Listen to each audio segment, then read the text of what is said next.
Vijayawada YSR junction సమీపంలోని రైతు బజార్ దగ్గర ఉన్న ఒక ఇంట్లో ఒక కుటుంబం చిక్కుకుపోయింది. పసిపిల్లలు, బాలింతలు, మహిళలు, నడవలేని వాళ్ళు ఇంట్లో ఇరుక్కుపోయామని 3 రోజులుగా తాగడానికి నీరు, ఆహారం లేవంటూ కాపాడాలంటూ ఒక వ్యక్తి వీడియో పోస్ట్ చేశారు.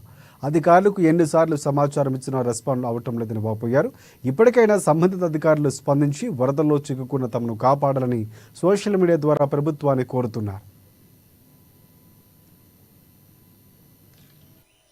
గౌరవనీయ ఆంధ్రప్రదేశ్ ప్రభుత్వం అధికారులకు విన్నపం. నా పేరు చైతన్య. మా ఇల్లు ఇక్కడ వైఎస్ఆర్ కాలనీ జంక్షన్ నుంచి ఔటర్ రింగ్ రోడ్ కొత్త కన్స్ట్రక్ట్ అవుతున్న ఫ్లైఓవర్ మధ్యలో ఉంది. కరెక్ట్ గా చెప్పాలంటే రైతు బజార్ ఆపోజిట్ లైన్ లో 3వ బిల్డింగ్. మా బిల్డింగ్ ముందు అమూల్ ఐస్ క్రీమ్ అని పెద్ద బోర్డు ఉంటుంది. ఇక్కడ మేము హార్ట్ పేషెంట్, 10 రోజుల క్రితం పుట్టిన బాబు, బాలింత, 2 పసిపిల్లలు, 9 మంది ఆడవాళ్లు, నడవలేని వాళ్ళు అందరూ ఇరుక్కుపోయాం. దయచేసి అధికారులు మమ్మల్ని సురక్షిత ప్రదేశానికి చేర్చాలని కోరుకుంటున్నాము.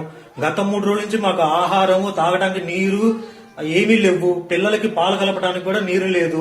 ఎంతో మందికి అధికారులకి నేను వాట్సాప్ లో మెసేజ్ చేశాను, కాల్ చేశాను. మొబైల్ నా స్విచ్ ఆఫ్ అయిపోయే పరిస్థితి వచ్చేసింది.